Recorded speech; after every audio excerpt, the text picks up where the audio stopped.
Olá pessoal, sou Cleiton Calisto, especialista de portfólio da Santander Asset. E esse é o nosso podcast Minutos a Fundo. No Minutos a Fundo, nós tratamos sobre economia, investimentos e principalmente como está a cabeça daquele que toma as decisões de investimentos aqui da Asset, o gestor. Para esse episódio, nós trouxemos um convidado especial, direto de Madrid, Luiz Félix, o chefe global de alocação de ativos da Santander Asset. E você já sabe, para não perder nenhum episódio, basta ativar o sininho no Spotify. Quando um episódio novo for ao ar, você vai ser avisado em primeira mão. Além disso, temos o nosso site dentro do YouTube. O Santander disponibiliza vídeos diários sobre economia, investimentos e finanças. Basta se inscrever e você vai ser avisado em primeira mão também dos nossos vídeos diários.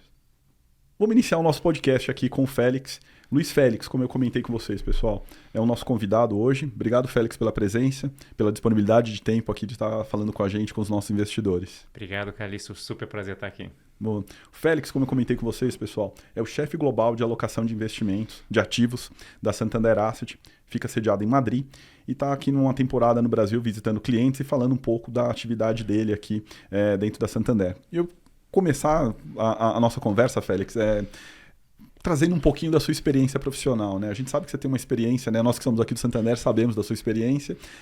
Você está conosco aqui há 1 ano e meio, né, no Santander, mas eu gostaria que você contasse um pouquinho para a gente da sua formação, da sua experiência anterior profissional. Por favor, Félix. Obrigado. Obrigado.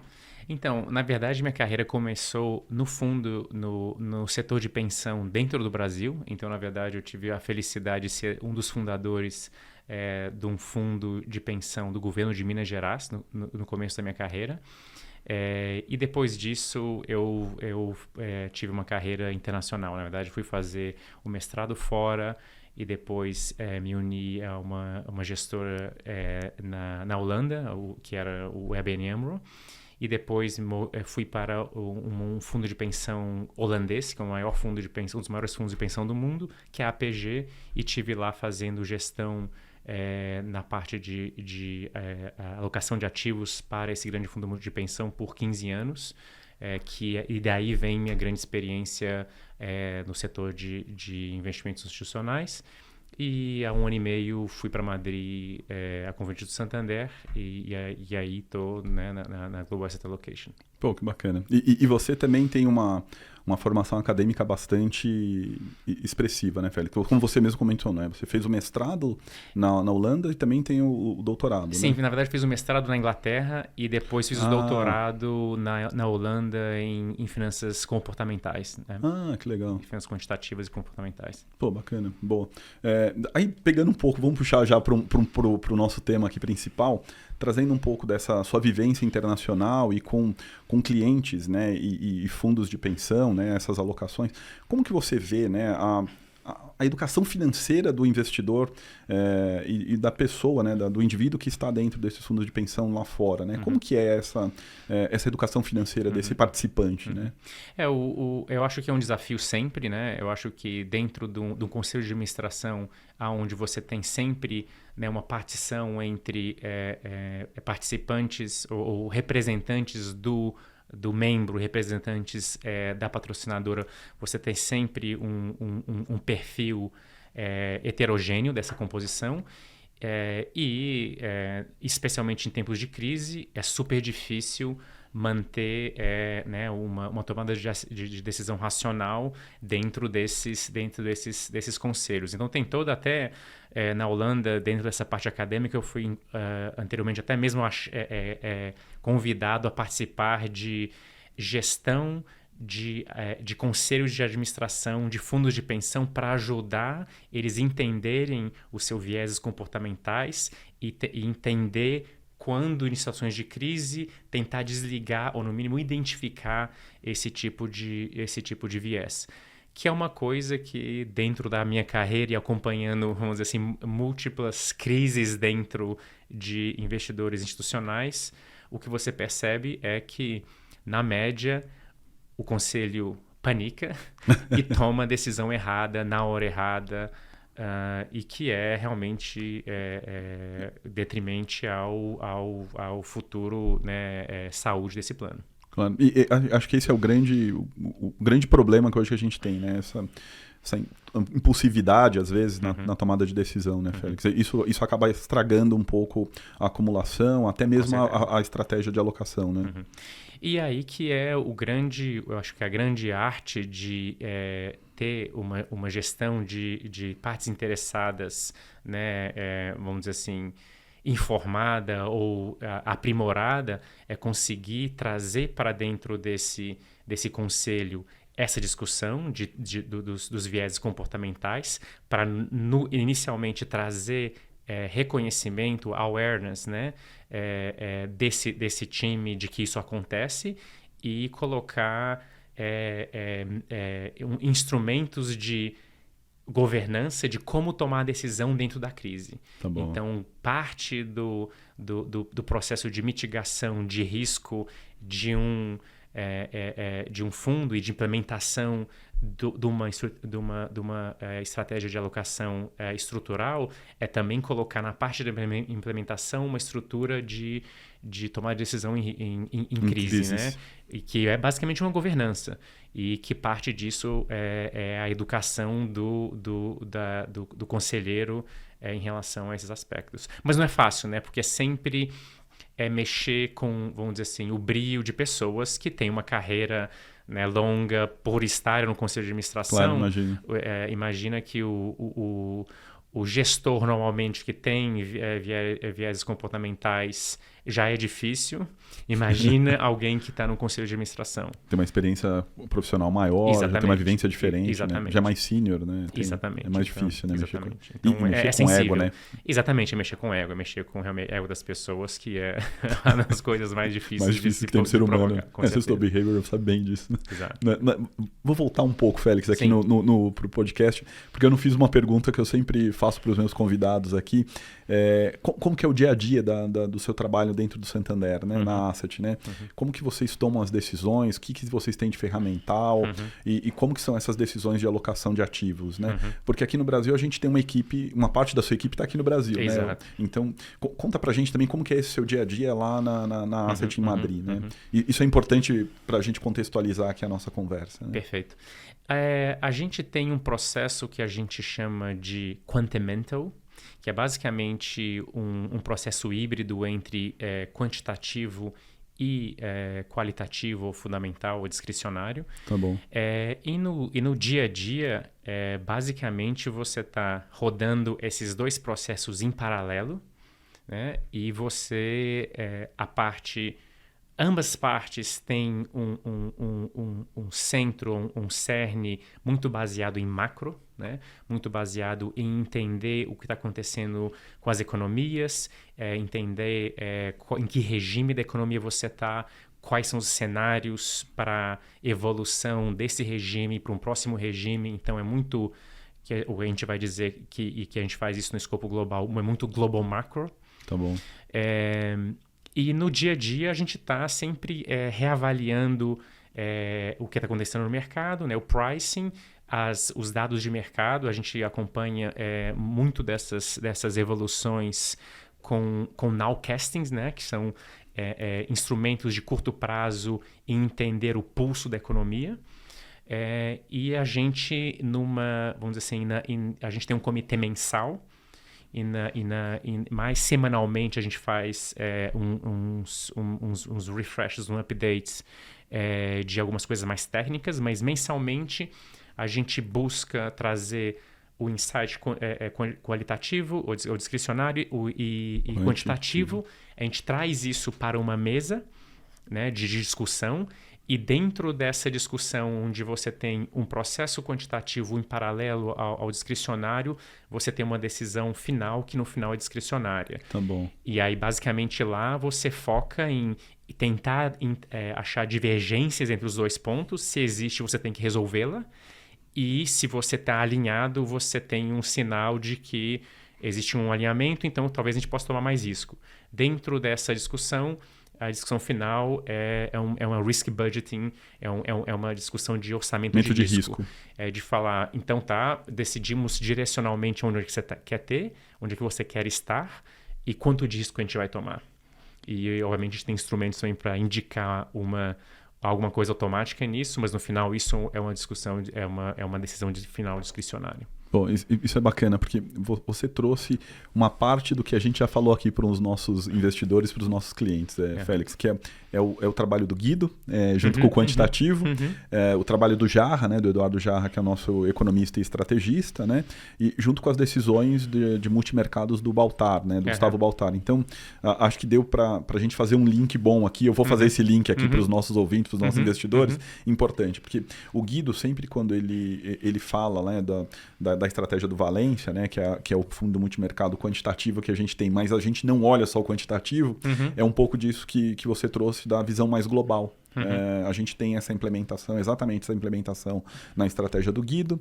A parte macro a gente tem aqui junto com o Gustavo Baltar no Córdoba, né, na família Córdoba, e o Jarra faz essa amarra, né, todos esses cenários macro para suprir, né, dar um insumo para essas mesas, né? Eu acho que isso é importante. E eu vejo, né, nas interações, Félix, que a gente tem conversado cada vez mais sobre a inteligência artificial, né? Você já está utilizando, né, a sua equipe, vocês já estão utilizando desse ferramental para tomada de decisão de investimentos, não? Então, a gente, esse ano a gente fez um grande evento em Madrid e chamou os maiores, vamos dizer, conhecedores de AI dentro da empresa. O Guido esteve lá e outras pessoas de outras localidades. A gente tem um time forte de quantitativo na Inglaterra. Grande parte desse time esteve lá para basicamente mapear quais seriam projetos que a gente pode fazer nos próximos meses, etc. Hoje o que a gente está fazendo é colocando a priorização disso, mas na verdade o grande no-brainer que você tem dentro de AI numa área de investimentos, não apenas, ou de asset management, não apenas de investimentos, é grande produtividade. Tá. Então a gente tem todos os nossos coders estão usando agora auxiliares de AI para poder fazer o trabalho deles com muito maior produtividade. Então a gente tem, por exemplo, os nossos calls estão sendo todos gravados para que depois, no final do call, a gente já tenha um sumário de todas as conclusões faladas. Você usa o que? Copilot, é isso? O Copilot, etc. Tá. Entendeu?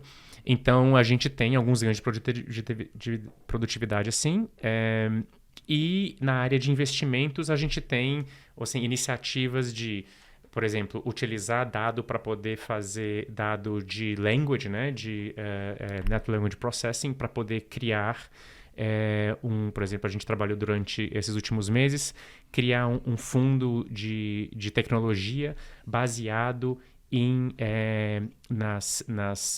no volume de informação na mídia que dava a entender empresas mais promissoras dentro do Nasdaq. E esse que é o problema de research. Você gasta 1 mês, 2 meses fazendo research e no final a resposta é não tem valor, entendeu?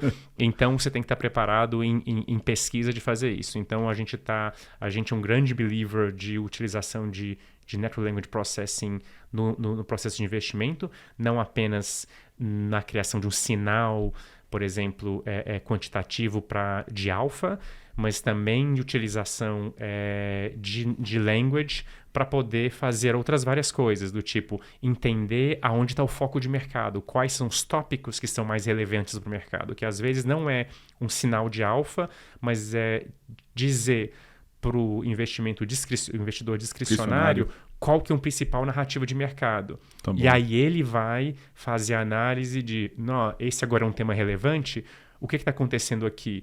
Essa informação mais a minha informação vai me deixar mais comprado em risco ou menos comprado em risco, ou direcionalmente eu posso fazer alguma coisa. Então tem várias formas de explorar.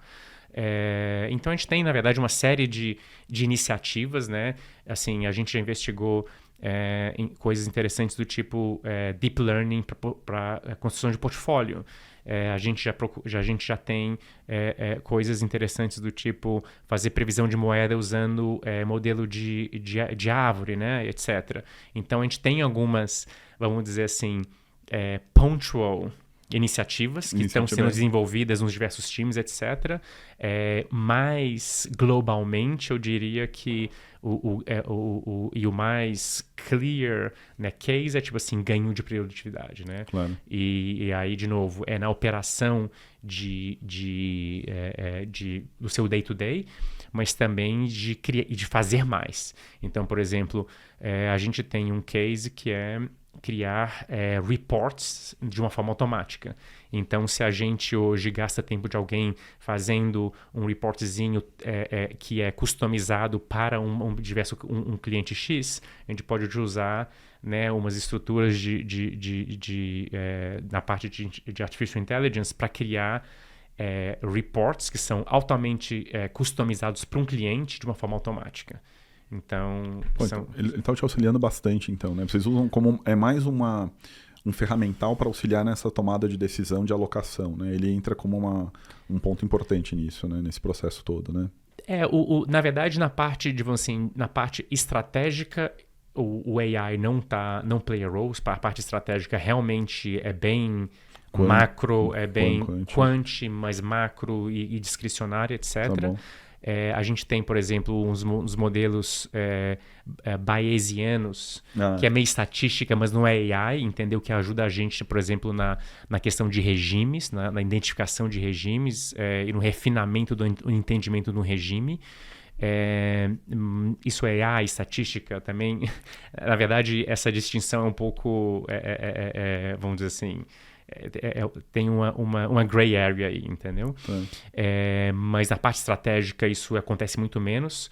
Como o poder de AI está em ter muitos dados e eventualmente explorar não linearidades e utilizar dados não estruturados, o maior vamos dizer assim, ganho na área de investimentos, na minha visão, no curto prazo, é mais no curto prazo, é mais na alocação tática do que estratégica. Tá bom.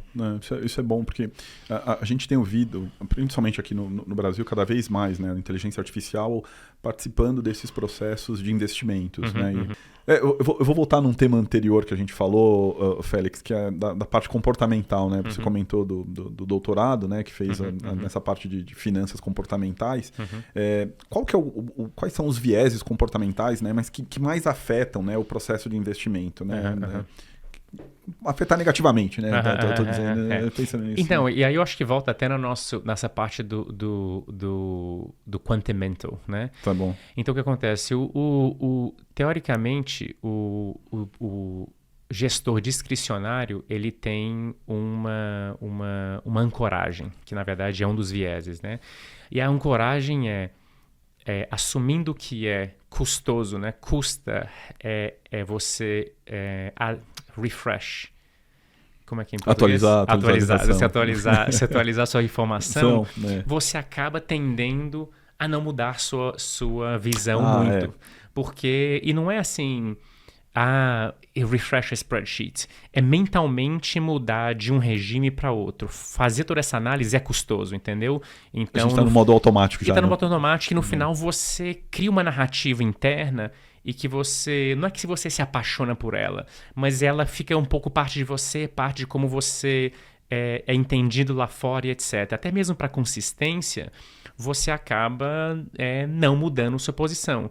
Então, uma parte do ganho de ter um processo quantimental se você é discricionário e você tem uma posição e você estava eventualmente alinhado com a parte quantitativa, se a parte quantitativa muda e você não mudou, isso no mínimo vai te criar um trigger para repensar. Tá bom.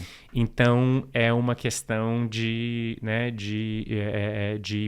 o ganho, como que eu ter essas duas disciplinas provoca você a estar se questionando sempre, entendeu? Isso é um deles. Eu diria que um segundo é career risk, né? Então, na verdade, é muito mais fácil não se diferenciar muito do mercado. Ficar próximo à média, regressar à média. Ficar próximo da média e, eventualmente, play momentum.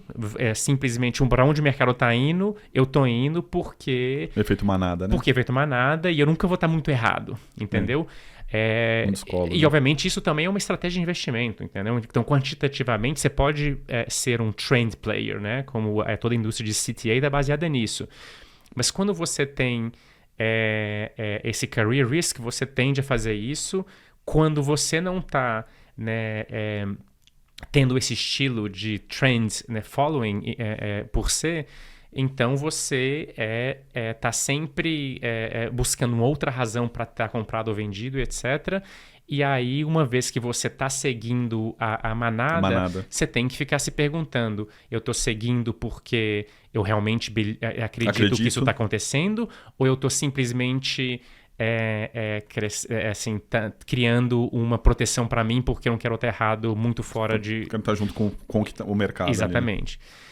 Então, o que a gente tenta fazer, e de novo, aí ligando um pouco para a AI, é uma coisa interessante, mas é um experimento, na verdade. Tá bom. É assim, a gente está tentando implementar um sistema em que a gente tem uma tomada de decisão, eu ofereço o background daquela tomada de decisão para o AI, tá bom. E pergunto para o AI, eu tenho uma situação de behavioral bias here? Tá. E aí ele me responde.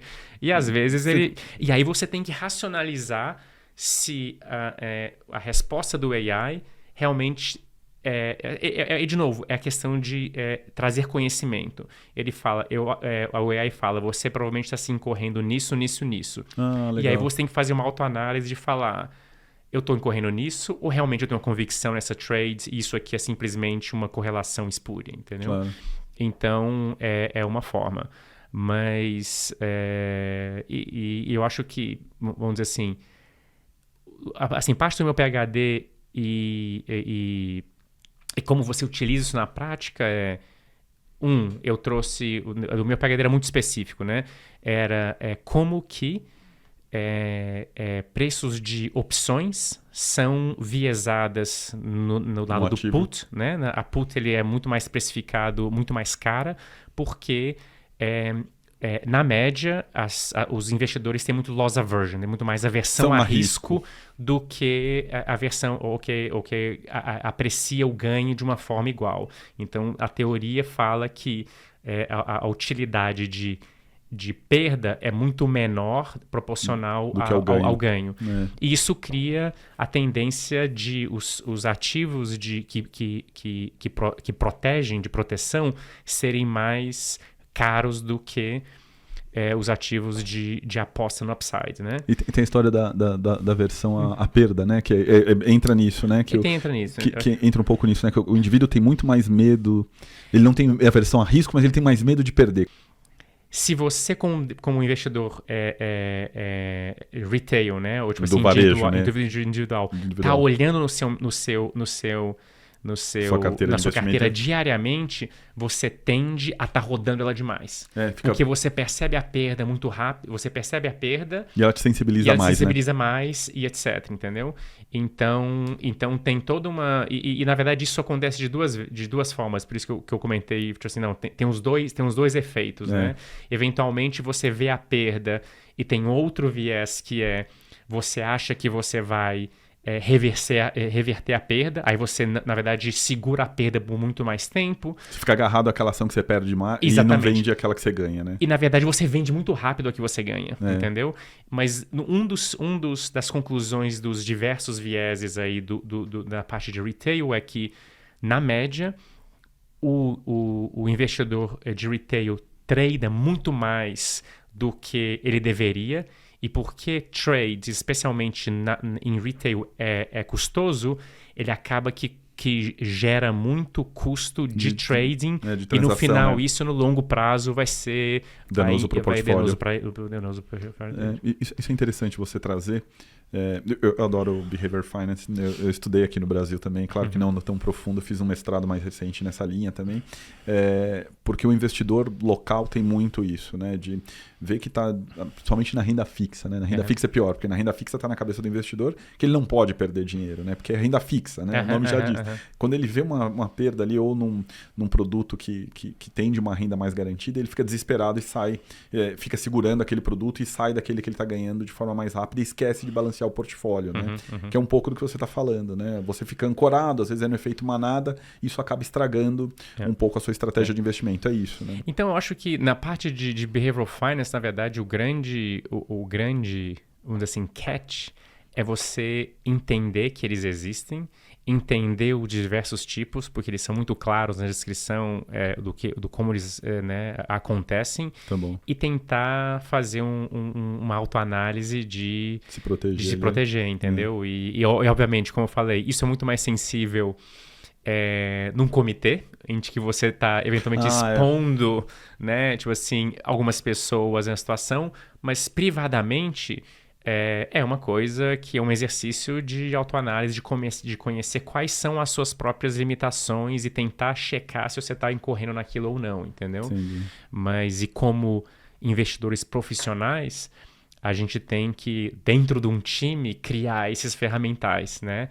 Então, dentro do meu processo é isso. Depois que a gente tem essa final, ou até mesmo do perspectiva discricionária e quantitativo, de que o quantitativo é automático, então, na verdade, o robô não tem sentimento, mas na parte discricionária a gente faz esse check. Pô, essa situação, que tipo de behavioral bias ou viés comportamental poderia estar acontecendo aqui? Ele dá uma resposta e a gente tem que trazer para a mesa e falar, é isso?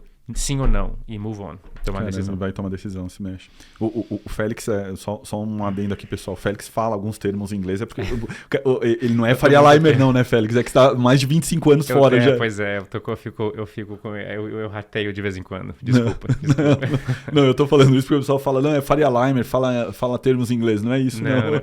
É o contrário. E na verdade, eu tava muito tempo na Holanda e agora eu mudei para Madrid, então de vez em quando agora eu tô começando a falar espanhol também no meio, então é uma bagunça. Bom, Félix, infelizmente a gente tá chegando no final aqui. O nosso tempo já deu, né, pessoal? A gente tá chegando ao fim aqui, mas antes eu queria fazer uma pergunta final, que é um pouco perspectivas, né? A gente tá no fim do ano de 2024, a gente tá entrando aqui tá no último tri já, né, do ano.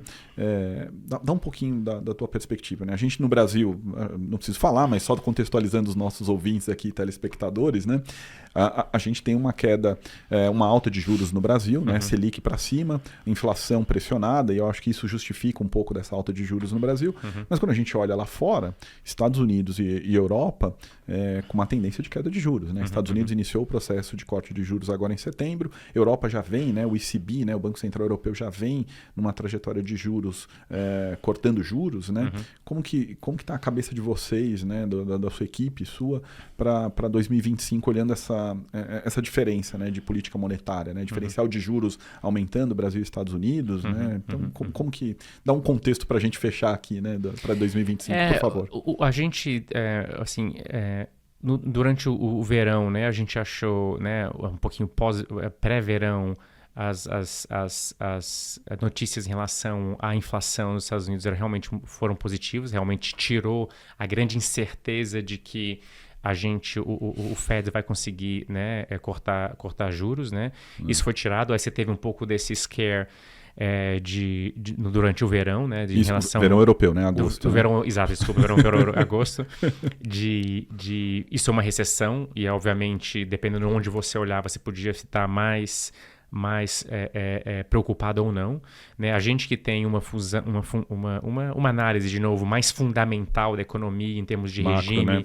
A gente estava ok, entendeu? A gente, na verdade, reduziu um pouco de risco durante o verão, mas justamente depois do último número de inflação, ainda mantendo o foco nesse processo, nessa análise de regimes e olhando a parte fundamental da economia americana, a gente, para o último tri, a gente está bem positivo. Tá bom. Então, a gente acha que, né, a parte de emprego nos Estados Unidos foi muito positivo. Uma parte que a gente olha que tem um pouco de quantitativo aí, que é o momento de crescimento, na verdade chegou...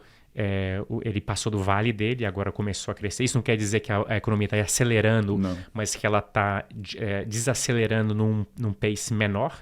Então, basicamente... Está o soft landing lá, né? Realmente está um soft landing. Um pouso suave, né? E tá na verdade, num soft landing que a gente acha que está num soft landing para um nível que a gente está gliding para o soft landing num nível acima, ligeiramente, de consenso, entendeu? Bacana. Ou seja, isso é um ambiente muito positivo para equities. Para risco. Para risco. É um ambiente positivo para crédito, para high yield, para IG, para investment grade, né? Então, essa é a nossa posição, vamos dizer assim, para o final do ano. Então, a gente tá construtivo. Em relação a como isso, né, impacta o Brasil, a gente vê isso soft landing, então a gente vê essa possibilidade possibilidade, assim, a gente tem confiança que o Fed vai continuar cutting para realmente engineer esse soft landing. A gente acha que vai conseguir, porque realmente não existe grandes preocupações. Claro.